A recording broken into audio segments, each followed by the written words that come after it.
On this installment of Creative Cabin Fever, I talked to Roisin, also known as VOXmouse. I was taking a break, and then the universe kind of sent me different signs that I should definitely do this interview. It's a difficult topic we're going to be talking about, so I just want to warn everyone in case there's any triggers or anything like that, that it's perfectly okay, but obviously I have a strong point in the uncomfortable and think these conversations need to happen for everyone to know. We also need to discover VOXmouse, obviously, because it's her first release, so I want to know more about the artist behind the release and what inspires everything that is Roisin. So good morning, Roisin, and thank you for doing the show. Hello, how are you?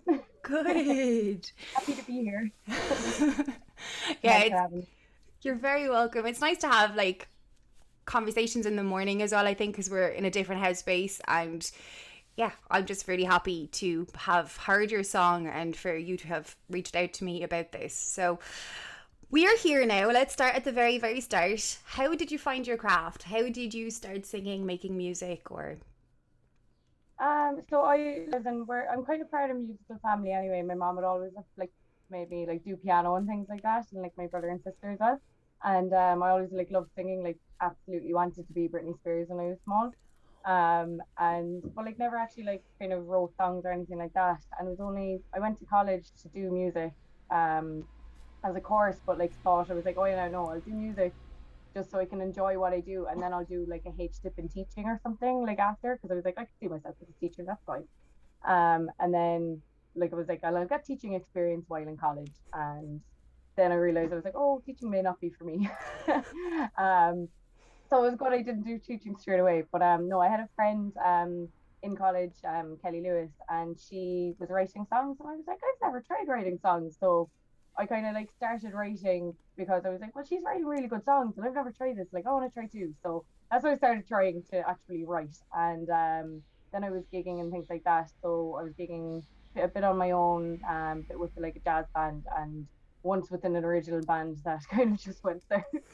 But yeah, no, so that's kind of how I got to where I am, kind of, I suppose, like during college, I was starting writing, and then took a little break for traveling and things like that. And now I'm back, and I just really wanted to start my journey on actually releasing my own music and do it properly when I'm kind of a bit more financially stable for once in my life. So yeah. no, that's amazing, and it's great to get an artist on their first release as well, especially when it's an interesting release like yours, because obviously such a powerful message, and you've had such a great response to it already, which is wonderful. Yeah, yeah, no, it was like I remember when I wrote the song, I was just like, oh, I'd love to actually release this. Like, I think it could, like, I hope it could help people, or just at least like highlight what the justice system, like how it treats survivors, and like even just I remember after reading like every single article about the Brock Turner case, that so many people are like, yeah, but she was drinking so much, what did she expect, or things like that. And I was like, that's not the point. Like, as in, and even I think in her own statement, she said, she had read all these comments, like, what did you expect? You're drinking so much. She was like, I expected a hangover. That was the worst thing I deserved, was a hangover, like not this. So yeah, I was just like off the reading about it, and I always wanted to release it. And I think the reason I decided for it to be the first release was after um Sarah Everard in the UK. So, again, just walking home, and like it's just like, not even at like an outrageous time in the night. It was like 9 p.m. or something, and it was just like, this has to stop, and like society has to stop treating women as if they're the problem when it's not. Like we're expected to put like a huge amount of extra safety on ourselves when we're not protected. Then at the end of the day, when it does happen, so Yeah, no, you're absolutely right. And for a really long time, for my own self, so I've been doing these interviews for 18 months now. And I keep asking women how they feel about being a woman in the music industry. And I think it was somewhere in the last 6 months that I realized why I asked that, because of my own history. So obviously, I had a situation happen to me when I was 25, and it caused me to leave the music industry completely for a while and to really, really struggle with a lot of trauma that I'm only starting to heal now myself. And I wasn't realizing that I was always asking women how they felt about being women in the music industry, because I wanted to know what my place was after everything that had happened. So like similarly enough to what happened in the case, everyone blamed me for drinking. Everyone was really tough on me. And then I got to a point where I believed it. I thought it was my fault. I should have known better. I shouldn't have put myself in that dangerous situation. But it turns out, actually, no.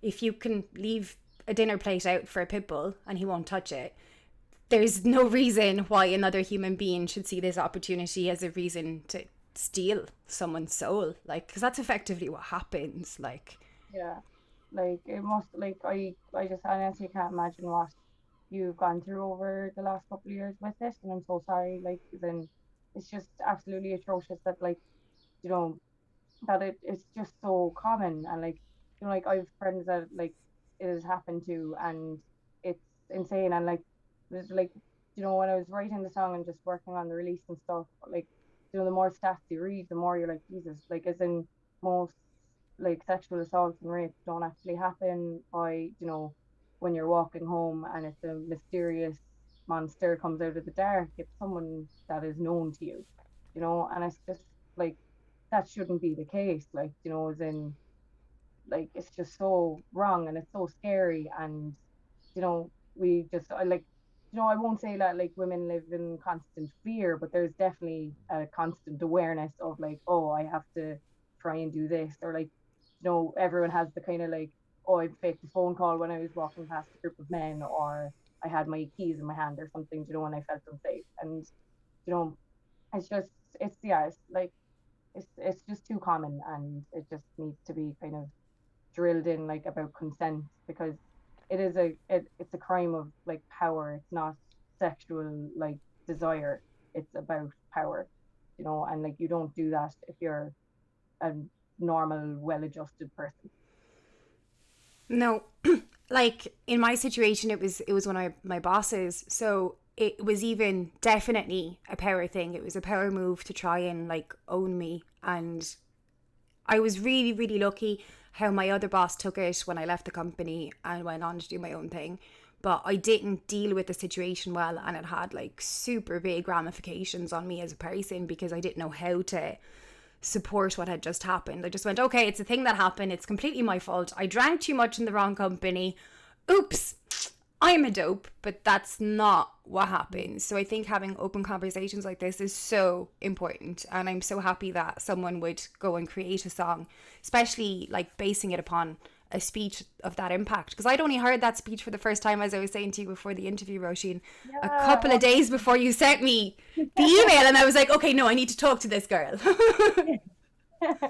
No, like, because it is such a powerful statement. And like, it just, it reminded me of the case that just happened in Dingle recently, and that woman's statement. And like, just come back to it again, like, it was so similar how like the community rallied around him as a person, being like, he got statements by vice president of the GA, a retired Garda sergeant, and a pub owner.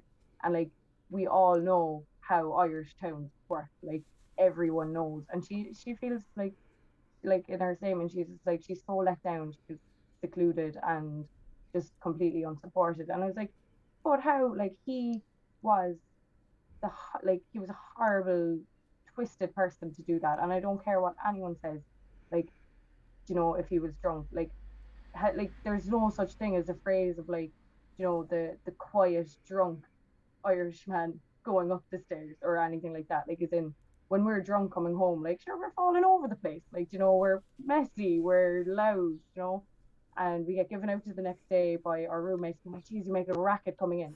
Like, how was he that drunk and he was able to quietly break into a home? Like, that's just, it's it's like, it's calculated, like, you know. And I just don't care what anyone says, that was calculated so much. Like, Absolutely. it's The worst thing actually I might do drunk is piss in the hot press. Do you know what I mean? Like that would be the worst thing. Like, it's like, I definitely wouldn't be breaking into people's houses. I might maybe like throw a stone at someone I fancy's window and be like, well, you know, I thought it was a pebble. I'm so sorry, that was a brick. No, but you're right, and it's so important. So for you, like, how has it felt like releasing something like that? Obviously, you're getting such a huge response to it, and you obviously are impacting people who need to feel like we're not alone, because we're not. It happens to so many of us. I mean, if it could happen to me, it could happen to a bishop. Do you know what I mean? Exactly, like it could happen to absolutely anyone. I think like that's why I wrote the song in the first place, was like, oh my God, the amount of times I've been drunk. Like I was a college student at the time, or I was just out of college, I think. And it just could have, like, it could have been any of my friends, and it might have been, I just don't know about it. And like, sorry, what was the actual question again, please? How does it? No, you're okay. How does it feel Listen, to sorry. release it now and have such a good response to it? Yeah, no, like, as in everyone has been so supportive. Like, I was like, I was kind of half scared putting it out, because I was just like, oh, people might be like, oh, just shut up, or not take it seriously, or whatever. But like, honestly, the response has been so supportive, and like, haven't, like, I've had a couple of people reach out with their stories, but it's actually been more men who've actually like got onto me and been like, oh, that's a really powerful song, like. And the other thing is, like, even, you can see your Spotify listeners and your audience, and it's actually 65% male, 35% female. And or maybe, sorry, like, a couple of like non-specified or whichever. And I was just like, I was shocked. I was like, oh my God, because when I was trying to advertise this, I actually put the hashtag me too, because I thought that, like, then I wanted to kind of show support to that movement as well, because they're all interlinked. And then I was like surprised, because a lot of the clips were from men after seeing the hashtag me too. And I was like, that's really interesting. And like, really, like, almost proud of it, like, as in that they were taking the initiative to have a look, and and then reach out if they thought it was good. And yeah, I'm really happy with how it's going so far anyway. Yeah, I think it's brilliant, and I agree. I think a lot of men are opening up to the conversation, and because we're having these difficult, uncomfortable conversations, we're allowing growth. Nothing happens by staying in a safe place. So it takes people being brave and talking about their experiences, or other people writing music that allows people to interpret it whatever way they need to grow. That's what music is here to do. It's here to change. It's not here to be a safe thing. Exactly, yeah. Because, like, I mean, like, don't get me wrong, I've plenty songs about going out and drinking and everything, but like, it is nice to write. Like, I always find that, like, any of the songs that are about something like this, or about something more kind of more important than just going out having a good time, or whichever, I'm way more like proud of them, and I put more kind of time into them, like making sure that they're perfect. Um, so yeah, like, as in, like, I love hearing other songs about those experiences as well, like, and just, yeah. So Yeah, I think it's amazing. I think you did great. So one of the questions I like to ask as well, then, just to know a bit more about the artist. So, what other bands, local bands, 32 counties, would you recommend I should be listening to? so I, like, as in, the talent in Ireland is absolutely insane at the moment. Like, someone I always listen to would be A Thousand Beasts, because he's always bringing like other extra people in as well. And I think that's really interesting. I know him as well, so, like, I was like, oh, what's Keen up to? And then there's a new artist with him this week or whichever, and like, he's really, really good. Um, and then also, who I found recently was Lyra. I know probably everyone's like, you don't know Lyra, but yeah, no, she's amazing. Like, her voice is phenomenal. And then Tiger Girl Band, I really liked as well. There's something cool about them. Um, so yeah. No, they're great choices. And actually, Lyra brings me back to a conversation we are having off camera. I worked with Lyra in Cypress Avenue for the Winter Song. Yeah. Oh, And one of the things we did with she Winter like Song, she's fangirling. so sound. Like, she's so sound. She's amazing. And she's so talented and humble. And she's one of the people you want to see succeed in life. Do you know? Yeah, yeah. There's many Oh, people I've met along my journey that you kind of don't really care if they succeed or not. But Lyra is definitely someone you want to see I do know, like, really these are well. people like you've interviewed in the past. Will you please? I'll be scared when the book comes out. Uh, no, she's amazing. But one of the things we did with Winter Song, which was really healing experience for me, because when I joined the group, I was just like, yeah, I'm going to go up. I'm going to be the coordinator. I'm going to work in Cypress Avenue. That's going to be great. And then about 3 days into filming, Owen came to me and was like, oh, and by the way, just so you know, all the streams are going to be, the money that we raise is going to go to the crisis centre, the rape crisis centre in Cork. And I was like, oh, this is a cool gift from the universe. I'm starting to feel better in my craft and in my job, and I don't feel like I'm under so much threat anymore. And the money that's raised from the work I do with my crew is actually going to be there to help other women who've been through what I went through. And I was like, this is magic. Like, Yeah. No, that's it, like that must have been so, like such a nice feeling being like, like you didn't even know what to start and you were like, oh my god, this is like fantastic. Like, and like as in because like with my songs, I'm trying to promote it as much as possible, that like like the on my link tree, the donate link for the RCNI, the Rape Crisis Network of Ireland, is like first, because I would love people to donate if they can, because they do phenomenal work. And then also like 10% of any proceeds I get, which you probably know is very hard to get proceeds in music anyway, but I am pledging 10% to them as well. So whatever I do get, 10% will be going to them as well, because I just think, like if it's a song about this kind of message, something should go to the support groups of it. absolutely. I think that's an If they just amazing. Yeah, I think that's amazing that you're even doing that. But you're right, it's very hard to make money in the Yeah, I know it music could be like industry. €6, but I was like, Do you know, your hard work is going into it, and even the song itself is so impactful and important. I think you're helping already. Even if it's just by having conversations like this, Roisin, I think it's super important. So you should be like, thanks very much. you're Not really. welcome. I'll give you one of these when I meet you in person. Yes, exactly. When we meet in person. I really like the old joke. I do. Maybe for fighting there. Creamy beanies. So, like, yeah, it's brilliant that it's out there. It's great that you're doing all that. And it's great that we're able to have these uncomfortable conversations, because they are. I'm sure there's loads of people at home squirming, including my mother, who's like, why does she talk so openly about everything? Sorry, Mom. You raised me. You know. Yeah, like even with like, because like we're planning the music video now, which is going to basically, the plan behind it is that it'll be this like character, and she's going, she's just doing her everyday thing, and she's going to work, and she keeps getting messages to her today, are you coming out tonight? And then she's like, oh, I'm two minds, and then eventually like has a split screen, and she goes on her two separate journeys. So one is when she goes out with her friends to have a laugh, and then she gets too drunk and she stumbles home and something happens. And then on the other side, she actually stays in, and she goes to the shop for a pack of smoke, and then comes home. She's like, oh, I might go on a walk with my headphones or run or something. And she gets attacked. And it's just like, it's just a show being like, it could have happened to her either way. It wasn't her fault. It was, like, and it does happen every day. It doesn't matter what you're doing, if you're drunk or what time of the evening it is, it could happen. So that was kind of the idea behind it. But even like, to get back to our mom's kind of like commented on it, mom was just like, oh, but why would she be walking home at that time of night? And I'm like, I definitely walked home at that time of night. But very protective Irish mammy, just gonna like look out for you. Just, yeah. No, I had this really strange thing happen in my own life where I was so scared I'd get raped again that I didn't leave Waterford. I wouldn't take a bus to go anywhere. Yeah. I took my first bus out of Waterford by accident, because I started doing stand-up comedy 2 years ago.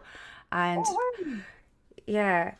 God, how does it like? Is it that's like completely like very like similar to music, but also like way more on the line? Like you're just like, fair play. That's so brave. No, I love stand-up comedy, and I think if it wasn't for accidentally starting doing stand-up comedy, I wouldn't be able to do things like this or have open dialogue. So it was a very important part of my healing. But we got invited up to Chennai to do a stand-up. So I had to get on a bus. Yeah. And then was it difficult, or did you kind of just be like, no, I'm going to deal with this later? Okay, so the first bus was really, really fucking difficult, and I had to have a friend with me. But then the following week, I was like, okay, Rebecca, you're being really, really stupid now, because this has been going on too long. So I took 3 buses in one weekend. So I went to Dublin again to go to a gig. And then I went to Cork. And then I went to Dungarvan. So I pushed myself to have to take regular buses. Like, I do these things in big, impactful ways to try and heal myself. Yeah, like for years I was scared of sand, and now I'm working on this massive sand art project. So like I really, I really like And why are you scared of that? texture. Oh, okay, yeah. No, I can understand that. Same Yeah. way people are like scared of like cotton balls. They're like, no. Yeah, sand, flour, and chalk really freak me out. So I'm Yeah. fine with sand now. I can go to the beach. I went swimming last summer. I actually pushed myself to go on a beach and Oh play. wow. Um, Congrats. You did you make sandcastles? yes. And Yeah, I bake cakes now, but I still can't do chalk. Like the kids bring out chalk on the street and I have to run home. fair. Yeah. Yeah. I know, but like, isn't I think everyone has like, even like, like nails on a chalkboard or that scratch on a chalkboard. You're like, ugh, everyone hates it. So I don't think you're alone there. No. But yeah, it's mad. Like you get so convinced that it's your fault or that you could just anything could happen at any point. Like I wouldn't even get a bus out of my hometown. Like I wouldn't even leave. And how long did it take you? Sorry, you said 2 years or 4 years? Sorry. I think it's about 4 years. The only time I'd leave Waterford was to go get a bus to the airport to fly home to my parents. I wouldn't go anywhere outside of Waterford. Wouldn't even like couldn't terrified of buses. Terrified of the idea something would happen if I left home. Yeah. Oh my God, the poor thing. And where are your parents living? They live in Brittany in Oh France. wow, very nice. Oh my God, the best part of France. Yeah, it's like Ireland, but a little bit Asking anyone sunnier. from Britain, you're like Britain's the best part of France. Yeah, they cook everything in butter there, and it's lovely. I must go back.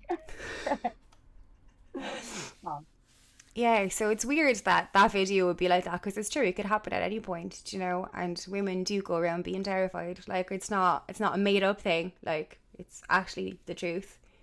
yeah, exactly. And I think like, you see kind of like random tweets or random like memes and stuff of like, people kind of really coming on board with it being like, oh, I saw like a woman being like approached or just kind of being spoken to by a really weird man. So I went up and pretended to know her. People are really kind of being more aware of that kind of thing. And it's really nice to see and hear about these stories. Like, even if they're made up on, like, at the moment, but then someone sees and be like, I'm going to do that, and like, it's a nice knock on effect if it is happening. Like, I think it's really, really good. And like, the conversation just needs to be there because otherwise there'll just be more excuses made for the perpetrators, you know. Yeah, and like women shouldn't be scared to get on buses or walk outside or Exactly. like we're not actually in the wrong here. Like, consent is a conversation that needs to happen between two people. It's not something Yeah. you just decide you can have because someone's not able to talk back to you. Like, Exactly, yeah. And like it's awful that like as in this has kind of manifested so much in society that like that's kind of how some people think, and it's frightening, like, and you just like, I'm so happy that the conversation is getting more and more about consent and everything, like, just because it just needs to be there, like, it's so important. And like, especially in Ireland, like, how we're taught about sex in general is just, be like, okay, this is it, this is how it works, like, and yeah, you're good to go. It's like there's barely any conversation, or maybe it's like a 10-minute class once ever when you're 16 or 17, and then that's it. And then the schools just put it on the parents who also don't want to have that conversation. That's awkward to have. And then there's obviously different values for different families and everything. So just things just get completely left on the wayside, and people don't necessarily know how to say no themselves. They don't know how, they're like, because like women are very much told like from a young age being like, oh, would you stop acting the maggot there now, and boys aren't. So like girls are just told constantly, just be like, just be quiet, will you? Like, good girl, like you've been quiet in school, like you don't cause a ruckus or whatever.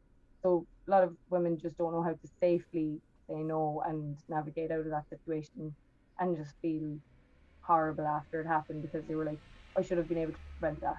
But it's also on the perpetrator to be like, is this okay? It has to be a conversation. Like, is this okay? And like, not every 2 seconds, like, are you okay?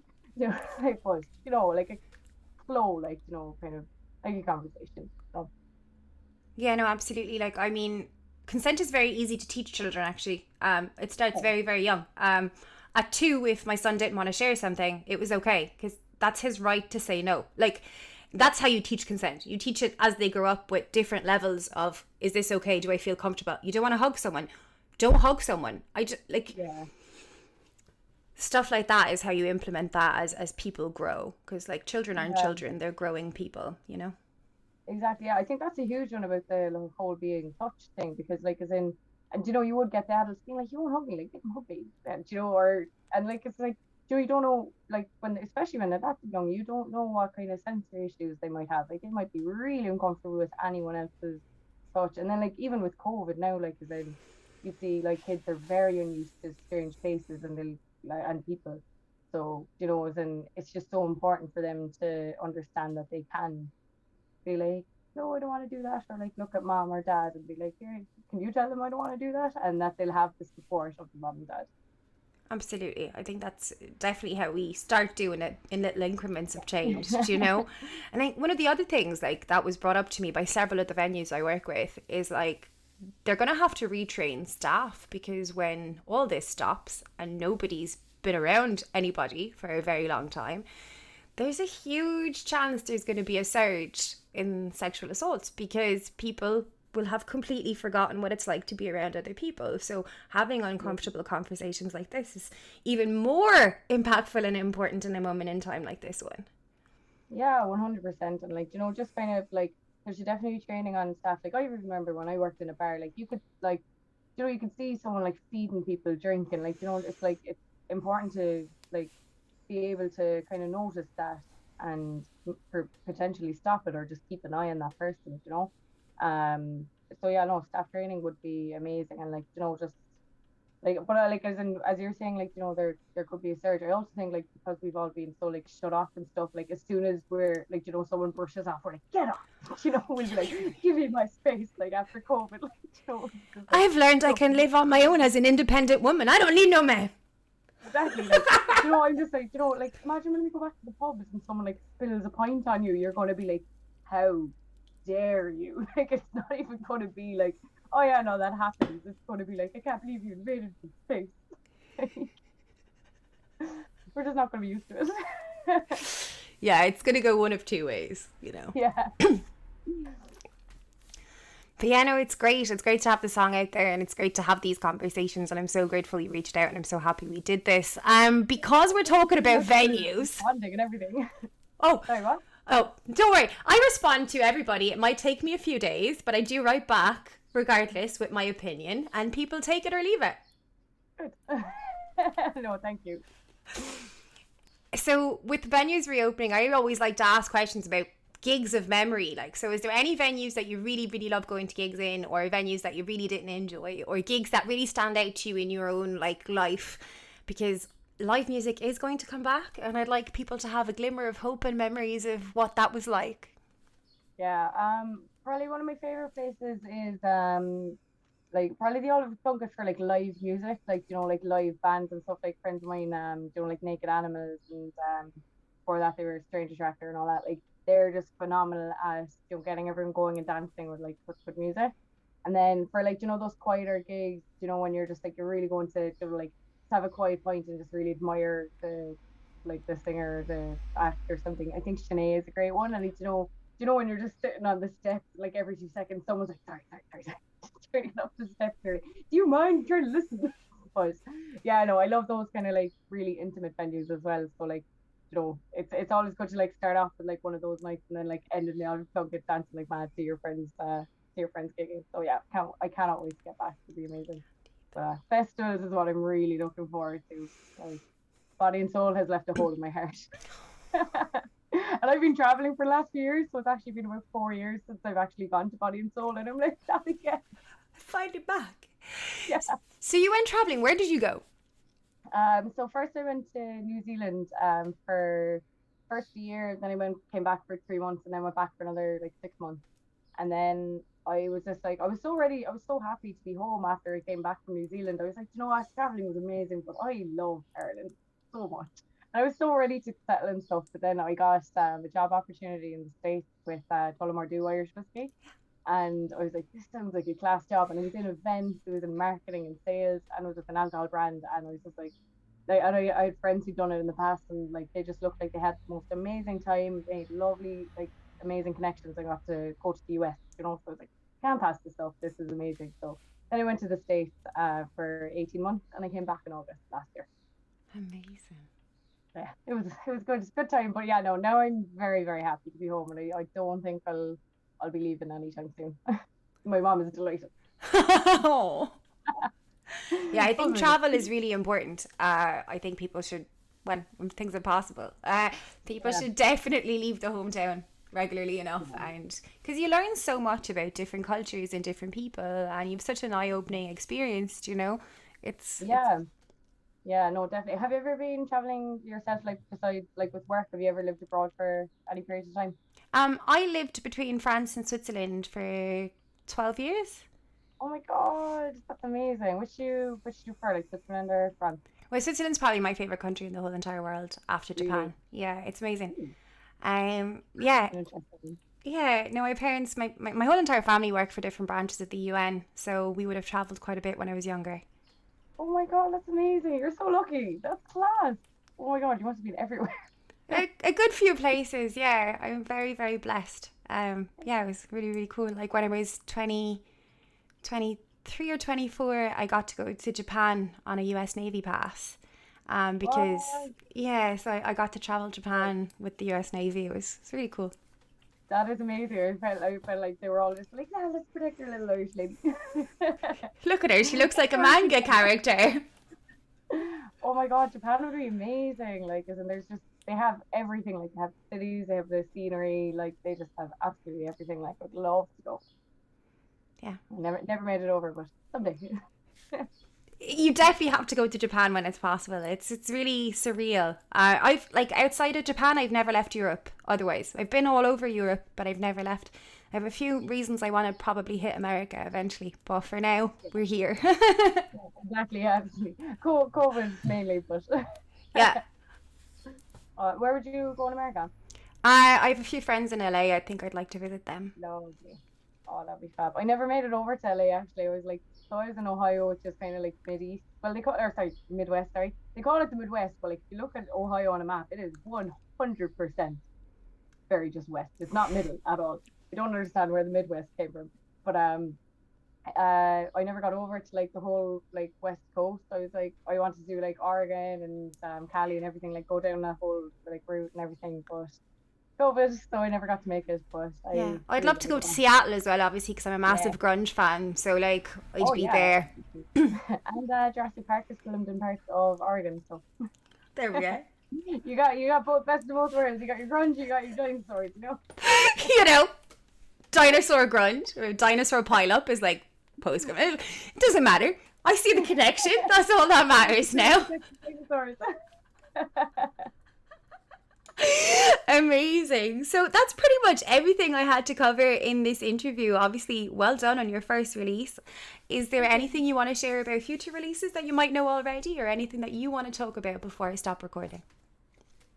So yeah, like I'm hoping like this is kind of a learning curve. So I am planning on doing the EP. So I'm starting to record it hopefully next week, and so it'll be like 4 or 5 songs again, and starting probably to release them come September. So please follow the page VOXmouse. It's on Twitter, Facebook, and Instagram. Very lucky that no one else has like VOXmouse, so it's like great.